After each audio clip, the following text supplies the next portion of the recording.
What is up, YouTube? It is your boy, Airsoft Fatty, here to, here to bring you, that does sting, here to bring you, as promised, the Shoutout guy story. We're gonna call him Clint. I said I'd name him Clint. So let's begin.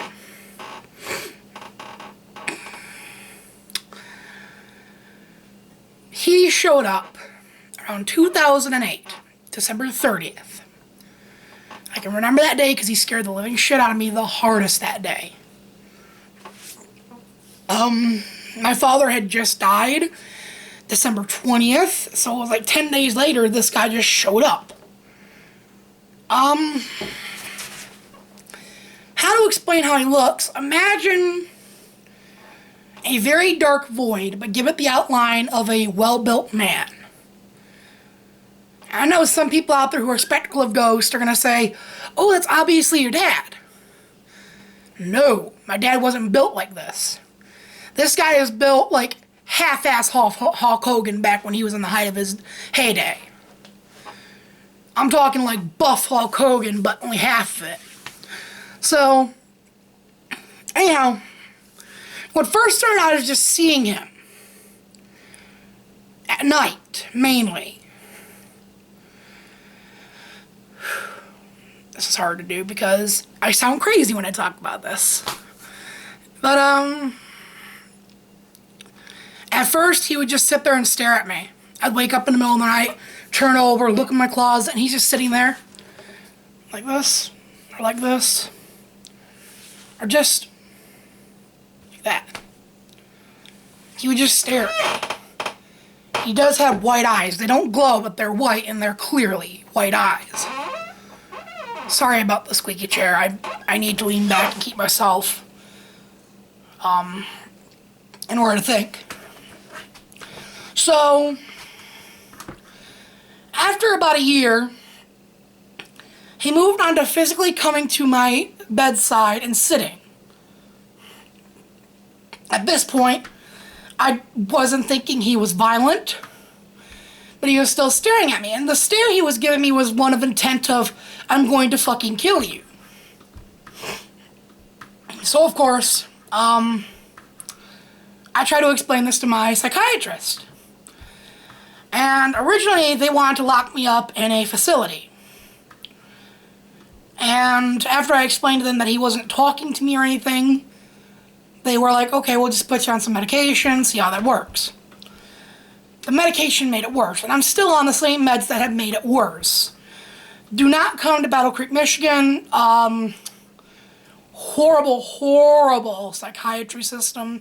Horrible doctors. I mean, the hospital is always dirty and unkept, and the nurses are usually assholes. There's one or two nurses that are okay, but most of the time they're just complete assholes. Anyhow, back to the story. A few months after that, he started talking to me. It was an incomprehensible whisper, almost a different language. I want to say he was speaking like a mixture of Dutch and German. It was definitely a mixture of two languages, because it didn't sound like a cohesive singularity language. And for about 5 months I kept quiet about it because I didn't want to get locked up in a sanitarium. I'm sorry, but the sanitariums in Michigan just aren't good. So, I had spent 5 months with this until finally I broke down one day in an office and I cried. And I explained to him that this guy's now talking to me in weird languages.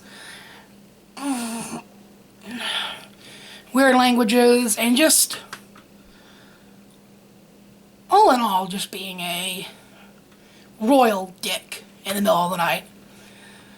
And so, they just increased my medicine. Even though it wasn't working, it was making it worse.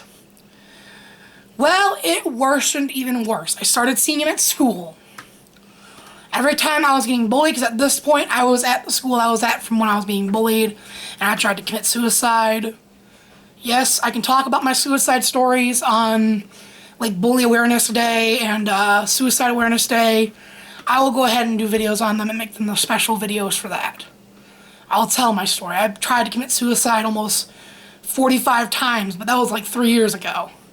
Back when I was going to that school, I tried it about 45 times and came close at least 12 of those times to actually dying. So, yeah, back to the story. So, I started seeing him in school. Well, at first, it was just staring at me at school and talking to me at night. And every time I'd be bullied, he'd be in the background. He'd be in the background just sitting there. Like, if he were in the background right now, he'd be right where my hand is. Just sitting there. Then, after I explained that it was worsening again, they just raised my medication, and it just wasn't working.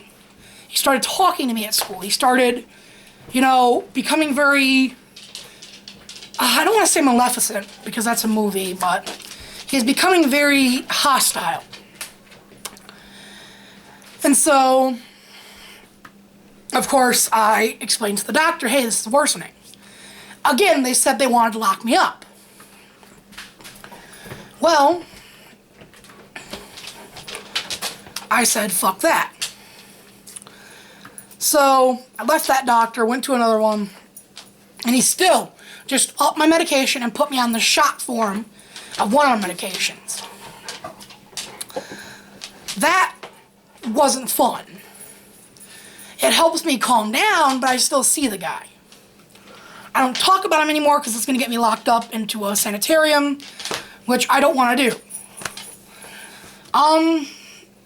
So now we're up to Common Day era where I see him and now he's just kind of staring at me. It's kind of gone down a little bit, but he's still there and he's still a very prominent figure that's happening. Anyhow, I thought I'd just give you a basic rundown of this guy and give you the basic story of it. If you guys want me to go into more detail later on, I can do that. Till then, keep it real, keep it swifty, keep it awesome. Yourself, Fatty, signing out.